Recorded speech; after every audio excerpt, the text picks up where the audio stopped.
Very dangerous. Very, very dangerous.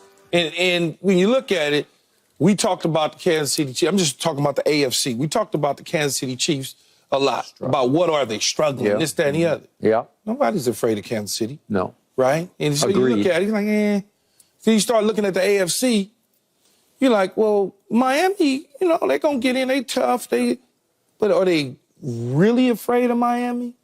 So Flacco is the type of quarterback in a 5-6 game span that knows how to play. He's a veteran. Are they afraid of Baltimore because they play them every year twice?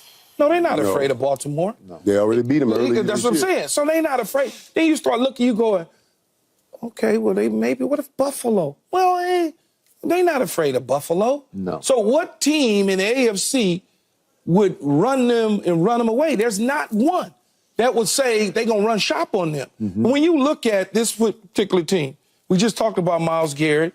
We talked about their running game, what they have on the defensive side of the ball. But the key to all this is the quarterback position. What do you keep saying about Dak Prescott? He's 2-4. Joe Flacco's won in the playoffs. Has he? He knows how to play playoff football. Yeah. He's showing you this right now. He showed it last night. That was their playoff for the playoffs. And Joku, the tight end, all of a sudden, he looks like a Hall of Fame type tight end. It's out of nowhere, right? When he was dropping balls earlier in the year, where he was like, get this dude out of here. Caught 6 for 134 last night. Exactly. Beautiful. So as you start to think about this, I'm like, what if? Just think about this. What would be the greatest story? Oh, man. I know. I thought the same thing. What am I thinking? But Joe Flacco going back to Baltimore. No, not that. I thought you said the greatest story in all of sports. The Cleveland Browns running shop in the AFC and going to the Super Bowl. Yeah, right. And the Detroit Lions in the NFC figuring out how to get to the Super Bowl and meeting. Two franchises that don't even know what the Super Bowl even looks like. Imagine that, though. Because right now, they both are in contention. Sure. And the crazy thing about it is Cleveland can get the 1 seed, too. It's a lot can happen. Right. But they can get the 1 got to seed. lose both weeks, and then Miami has to lose week 18. Boy, think about that, though. They got Pittsburgh and Mike Tomlin, Baltimore, after this Miami game. Right. Okay, so you don't know. Miami still got Buffalo. So you don't know how this thing might shake out. Imagine that, though. And that's mind-blowing to think you're your fourth quarterback. And hundreds and hundreds and hundreds of millions of dollars get spent on trying to figure out how to put a team together to win a Super Bowl. And you drop down to your fourth quarterback, I don't know what number running back 40 is, after you've gone through all the guys. You know what I mean? But that joke will be running hard, man. That touchdown he had last night was a great down near the left end zone where 2-3 people hit him, and they thought he went down, but he still stumbled and got in the zone. I say it right there. This team is going to be trouble for somebody right here. I want you to know, Joe Flacco, you talk about his playoff success. Every time he has gone to the playoff, he has won at least one game. He's never gotten in the playoffs and have not won at least one game. That's what I'm saying. So somebody's going to lose. Somebody's going to lose to Cleveland if he holds true to who he is. Then you lose Amari Cooper, and Elijah Moore starts making all kinds of plays. Njoku. Going into the week, when I was studying the research packet, did you know that Cleveland had more yards on play action, like 200 or 300 more yards more than the second team? And Joe Flacco, that good old-fashioned football, he put that ball way out there. You can see that thing, man. And then he pulled that thing back. And those linebackers, you have to step up because that kid runs so hard and they got to run the game. You have to step up. And then you see the Njoku coming through. The linebacker stepped up. He said, oh, my God. And, Flacco hits him perfectly. This is going to be a tough team, This is one of the teams that I don't care who you are in the AFC, you don't want to see. And Key mentioned it. Baltimore is the most dangerous team. In Cleveland, they feel comfortable playing against Baltimore. I would be really worried about Cleveland if I'm in the AFC. Any team in the AFC. And them teams that win these Super Bowls recently, for the most part, defenses are winning and getting to the Super Bowl. Yep. And they're number one in a lot of the categories defensively. Yep. They got a defense. This is a different Joe, though. This is a different Joe Flacco. Still, you know, and even the first time around, I think about this.